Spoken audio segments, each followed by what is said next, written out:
Thank you so much for the introduction, Madeline, and especially to the organisers for inviting me to this excellent meeting, where I'm going to tell you a little bit about proteins, biomarkers, and precision. I can't emphasise just how important precision is to neurodegeneration. This slide makes me feel very old, because when I was training, it was all so simple then. We had Alzheimer's disease, we had frontotemporal dementia, we had Parkinson's disease, and a few things around the edges. But these conditions were separated with separate pathologies. And now we know it's just not true. We know that the pathologies overlap. They overlap very considerably. The pathologies that we've just been hearing about of Parkinson's disease are also present in many people with Alzheimer's disease.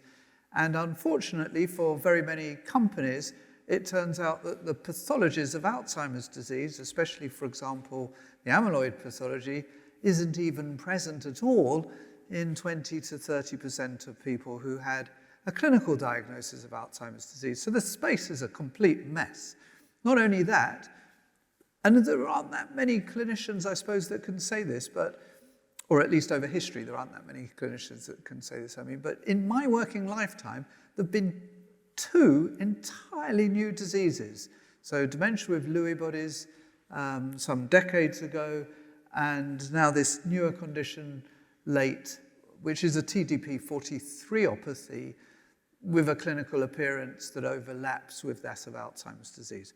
So there are all these different conditions. I'm not saying that the clinical diagnosis is of no value or not telling us something, but I am saying it doesn't tell us very much about the pathology that's happening in the brains of the people with those diseases, which, to understate the issue, is a bit of a problem when it comes to drug development. However, we do know that precision is not only possible, it's here today. So quite extraordinary advances in our ability to make pathological diagnoses in life of some of these conditions, in particular Alzheimer's disease. And we've moved from a situation in clinical trials where we recruited people with the best possible clinical diagnoses and got it wrong a large proportion of the time, to today we're actually implementing true precision in our clinical trials. So this is referring to a clinical trial in my company where we have a passive immunotherapy trial targeting tau that is in late stage development, and we're actually using plasma-based measures of tau protein followed by tau PET to recruit people to that clinical trials. Now, it's quite extraordinary that we're there, but it's clearly going to change over the years, and we're looking forward to a future where we can not just diagnose the pathology that we've designed a drug to, which is really rather essential, but that we can define the other pathologies as well, and that maybe we can use other types of biomarkers, including digital biomarkers.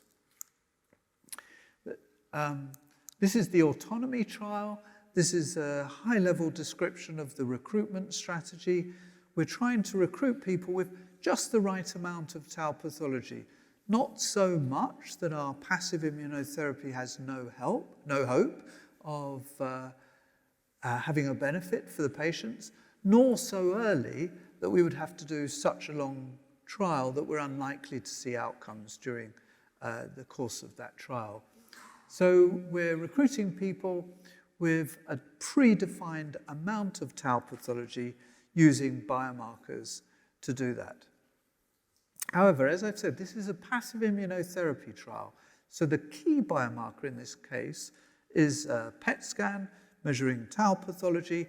But if you think about it, a passive immunotherapy approach is designed, and we hope will be efficacious, in preventing the extracellular spread of tau from one cell to another. It's highly unlikely to affect the intracellular accumulation of tau. We have other therapeutic approaches for that. But if the intracellular accumulation of aggregated tau progresses regardless of the efficacy of the drug in stopping the spread from one cell to another, then tau pathology as measured by tau PET will continue to increase. And so we've designed, or my colleagues have designed, an approach that measures that spread of tau. And you can do that just by a region of interest or a predefined regions of interest, looking for the spread of tau. So you can look for the difference in the blue and the red, where the red is the new accumulation of tau over a period. But actually, we've now gone beyond that and used a tau-naive region of interest approach. The concept is really quite simple. It's a voxel-based SUVR type approach, where we define at the first tau scan which voxels are positive for tau pathology and which voxels are negative for tau pathology. And we simply measure the change and look at those voxels that acquire tau pathology over the course of the clinical trial. And this turns out to be rather successful when we look at observational data, and we're now doing this for real in a clinical trial. But that's using a technology that, of course, has been around for some while. What is most extraordinary to many of us that have been around for nearly as long as that in this field is the extraordinary arrival of blood tests for Alzheimer's disease. So this is one of Eric Topol's Substack commentaries on this field, which I really thoroughly recommend. He wrote, this was just a month or so ago, and he talked about the breakthrough blood test for Alzheimer's disease, and it truly is a breakthrough blood test. And this is the antibody that recognizes tau phosphorylated at position 217. And actually the first antibody that demonstrated value in being able to detect tau in plasma was actually a derivative of the antibody that is our therapeutic approach that I've just told you about. It's essentially the same antibody, or derived from the same antibody. I won't go through the details here, but there are now large numbers of these phosphotau 217 antibodies. They're all highly efficacious in detecting tau in peripheral fluids, including in plasma, and many of these are now being put on to scaled platforms that will be able to deliver this as a biomarker, not only at the level you need for screening in clinical trials, but potentially when there is a tau therapeutic that's efficacious at a community health level. Now, we're using this not only in our passive immunotherapy trial, which is done in people with what used to be called prodromal Alzheimer's disease, very, very early, sort of mild cognitive impairment type, but we're also using it in our active immunotherapy trial in true preclinical disease.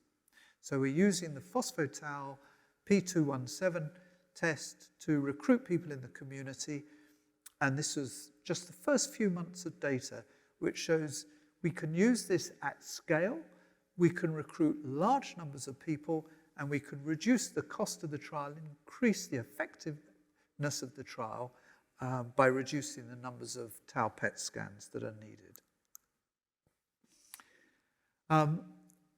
Let me just skip through this because I'm conscious of the time and go back a bit in history. I thought I'd put this here because we're in Cambridge. This is a very, a study that I did when I was at King's with my colleagues a very long time ago. There was a charity in Cambridge at the time called the Alzheimer's Research Trust that started off being an endowment for a neuroscientist here in Cambridge and was becoming, it had the ambition of being a national research charity for Alzheimer's disease. And so they decided to award one study, one grant for a program grant. It was the biggest funding they'd ever made at the time. My boss at that time told me to apply, and it was to look for blood-based biomarkers of Alzheimer's disease. I have to say I was a bit grumpy about being told to apply for this because it seemed absolutely obvious to me that there would be no such thing and I don't mind sharing with you, I think there was a large part of me that thought I'll apply for this grant just to prove him wrong. Anyway, we got the grant, and I'm going to show you 2 studies that came from this grant. That charity, the Alzheimer's Research Trust, by the way, became Alzheimer's Research UK, very highly successful charity that's funded a huge amount of really important science. But regardless of that, this is where they started. And we used what now feels like a rather old-fashioned proteomics approach of gel-based mass spectrometry. But this was, I think, the first true proteomics study at any kind of scale when you take a scale of n greater than 2 patients. It was a really arduous study to do that, but we basically did these large 2-dimensional gel electrophoresis studies, and then we used this same kind of technology that you use to map MRI images from different people onto each other. We used that kind of digital approach to say, is there a difference between Alzheimer's disease and non-Alzheimer's disease? And to my great surprise, just by looking at the image, we could tell, with a small effect size, but which was significant, the difference between AD and non-AD, and then we picked out the spots that were responsible and found most of those contained complement factor H, which I think is still today a biologically relevant finding. We then went and tried a slightly different approach using the same technology, because it has always bothered me that in these kind of studies that I've just shown you, for example, in the Alzheimer's disease genetic studies, you have the same problem. The control group are simply people who haven't yet become cases. It's not that they won't become cases, because this is such a prevalent condition. So to try and get over that, try and not have a normal control group, we did an endophenotype study. So in this, everybody has Alzheimer's disease, and in one approach to the data, we divided people up by their rate of decline, and in another approach to the data, we divided people up by the impact of the disease on their hippocampal atrophy. And then we repeated the analysis, looking for differences. And again, we found some differences, but here, the primary difference we found using an endophenotype approach was the protein clusterin. Now, clusterin was subsequently, and I know the order of events here because I was also involved in the other study, in a study led by Julie Williams out of Cardiff. One of the early GWAS studies identified the gene for clusterin as a risk factor for Alzheimer's disease. So I think this is a biological, meaningful finding as well. Although I would note that I don't think in this study it was actually the quantity of clusterin that was differentiating the groups, but actually the post-translational modification of clusterin, the glycosylation of that protein. Anyway, my point of those 2 slides is to say nearly 20 plus years ago, we were able to say with a degree of certainty for the first time that there was some difference in the blood of people with Alzheimer's disease or the way people were affected by Alzheimer's disease. And we were beginning to identify what that signature was due to. But that was just the start of a field that has now truly exploded. So I now want to tell you a little bit about that explosion and tell you about one source of that explosion that you know about and one that you might not know about. So the Pharma Proteomics project is the proteomics that has been done and will be massively expanded in UK Biobank. So there are some 60,000 individuals that have now had Olink measures on their plasma, and that is going to increase over the next year or so to include, my understanding is, pretty much all of those participants, and to include SomaLogic in a percentage of those as well as Olink. Now, I think that's a fantastic thing. I'm a real enthusiast for UK Biobank. In fact, I think my personal greatest contribution to science is through UK Biobank, not because I was involved in the study in any way, simply because I'm a volunteer I was a randomly chosen participant in UK Biobank, and in fact, just a couple of weeks ago, I'm one of the 100,000 people that are having imaging done. I had all my imaging done. It's fantastic. So I am proud that my genome, the imaging of me and my proteome is now available to you for study. But I want to tell you a little bit about the Global Neurodegeneration Proteomics Consortium. This is an initiative that was run by J&J together with Gates Ventures, and it's rather large. It's much larger per disease. It's entirely complementary to UK Biobank, but UK Biobank, well, I suppose the problem with UK Biobank is that it is people like me, so there's quite a lot of healthy people still in UK Biobank. This is, the GMPC is focusing on people with neurodegeneration. So we put together 23, 24 cohorts, already pre-existing, predominantly with Alzheimer's, or geared for Alzheimer's disease or Parkinson's disease, total of 40,000 samples. There's something like 300 million protein assays in this data set. It's an absolutely massive data set, and 2 weeks tomorrow, the first papers from the GMPC are going to be released. There's a series of papers being released that are the first analyses on this massive data set. There's also a commentary in Nature Aging, and I understand there's also an accompanying article from Bill Gates. More importantly than these papers, and the fact that it's going to be a single issue of Nature Medicine, is the fact that all of that data gets released to the scientific community in 2 weeks. All 300 million assays, together with a large amount of clinical data to allow you and scientists around the world to analyze it.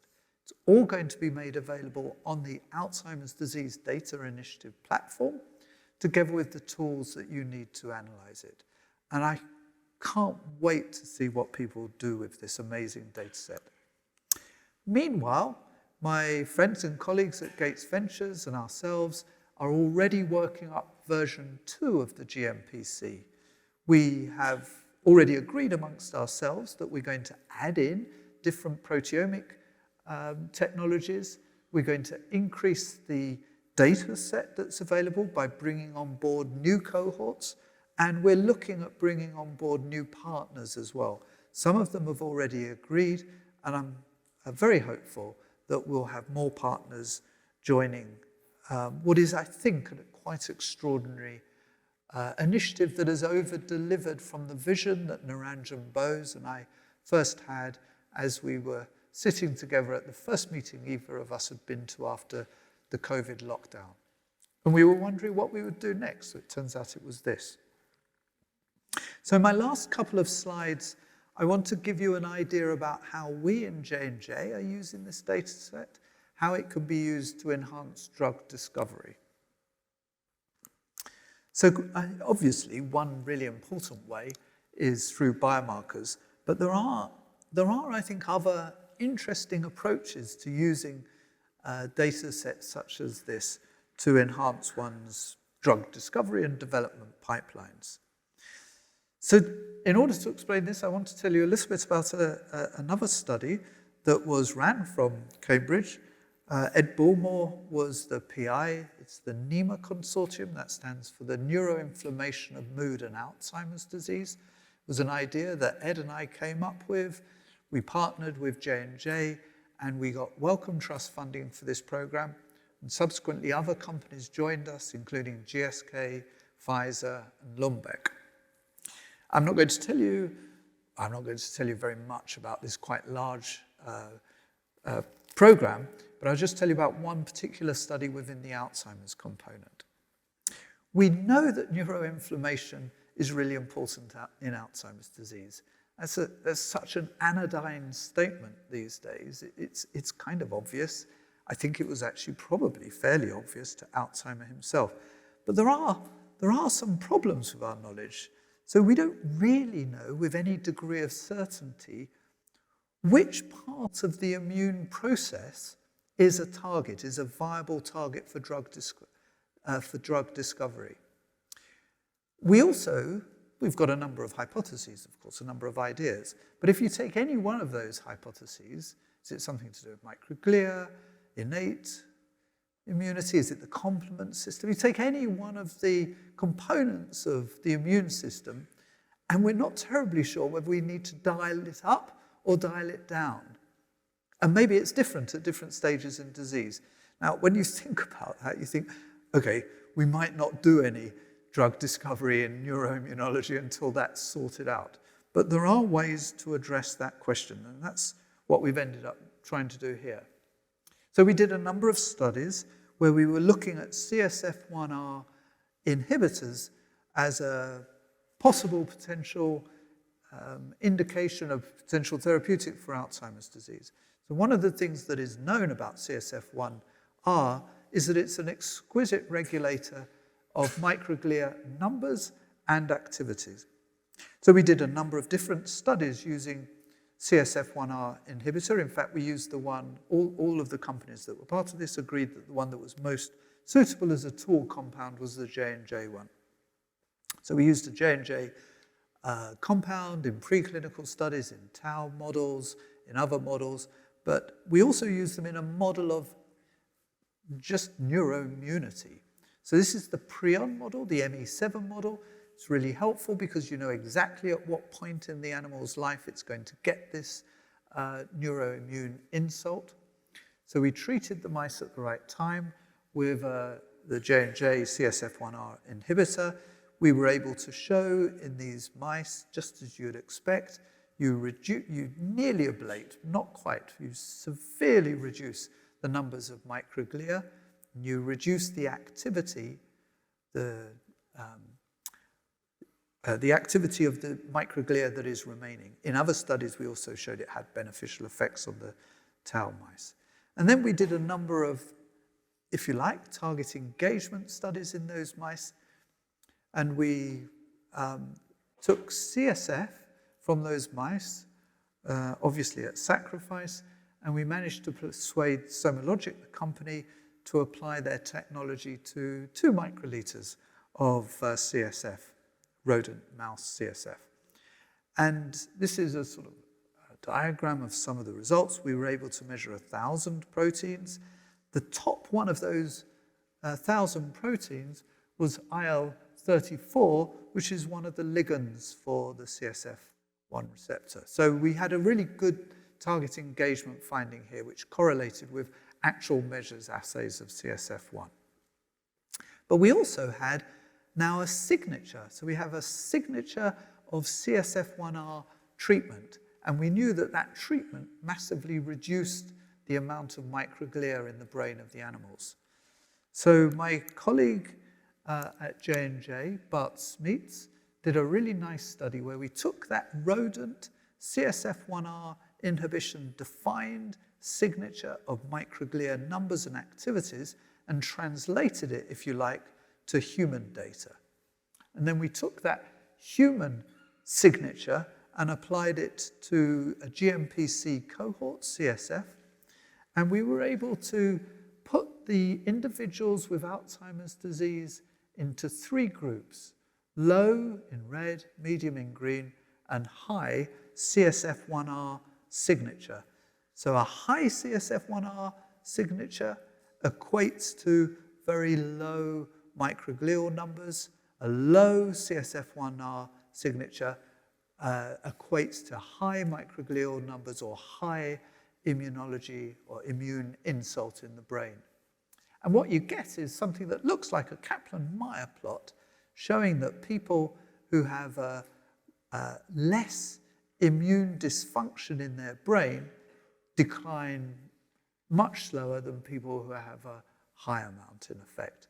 So that Kaplan-Meier equivalent plot enables us to say with a degree of certainty, not only do we have target engagement, we have target validation, and in fact, if you do dose-finding studies in the animals, you get a more complex signature. You might even be able to get information out of it that would enable you to model your clinical trials, because you would have a data-based evidence of what your drug will do translating from the rodent.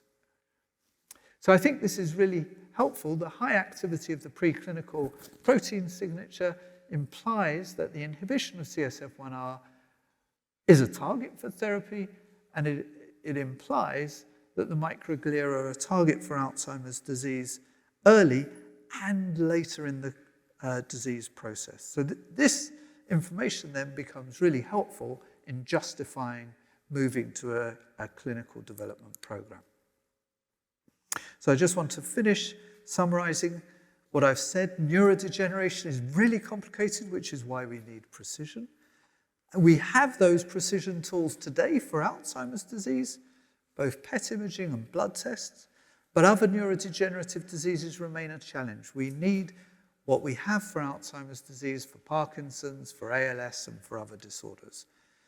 We, I think, are beginning to see the benefit of going beyond single protein assays to using signature detection, although of course that is complex. But in order to find those signatures, we need huge data sets, but they're now being provided at a scale unimaginable just 5 years ago through the GMPC and through the UK Biobank.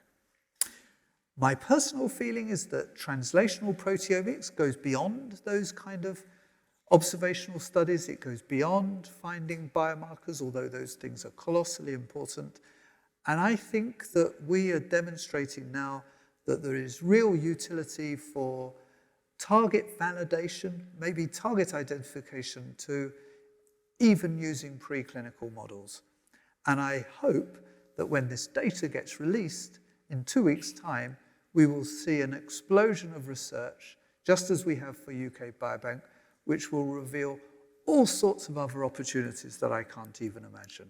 I want to briefly acknowledge the organizations that have been participating in these very interesting studies, but also the large numbers of collaborators that we've had, and of course the people that have funded these studies. Thank you very much.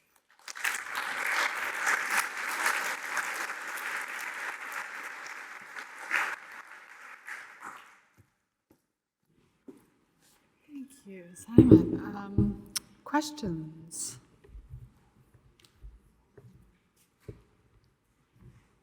So, oh, there's one there. Yeah. Hi. Very exciting work with regard to GNPC. You said that the results will be available in a few weeks, but I'm really curious. Did you identify anything which was tangentially very, very different from what you would expect it by way of identifying biomarkers to stratify these from a neuroprecision perspective? Oh, yeah. And I'll give you a one-word answer. Yes, it's Nature Medicine that would be really very cross with me if I started to tell you the results. There are 4 papers that have done a deep dive into the data. I think some of these are just extraordinary pieces of work. I think you're going to find them as exciting as I did when I read them. Thank you. Maybe I can follow up so there's some really nice examples of discoveries made when you have people who carry mutations, for example, and really should develop the disease and then don't. So is this big data sets also going to be, is it going to have the power to detect that kind of thing? Actually, that's a really interesting question. So, of course, there are some known, the familial cases in Colombia that have autosomal dominant familial mutations, and a few individuals now no longer, they seem completely protected or partially protected. I think it's unlikely that we have those kind of individuals in these data sets, partly by design because of the way the cohorts were constructed. However, I think there is increasing evidence that there is a range of responses to amyloid, for example, so that even in the non-familial cases, there's some relative resilience and relative vulnerability to Alzheimer's disease. And there was a sneak pre-release of GMPC data from Tony Weiss-Corre's group, where he began to find some indicators of that resilience. And that was 3 months ago, I think, in Nature Medicine. And my own group at Oxford, before I moved to J&J, we were able to show that you can take people that are relatively resilient or relatively vulnerable, you make iPS cells, you make neurons, and their neurons behave in the same way as the individuals they came from did. And we are now trying to understand that at a proteomic level.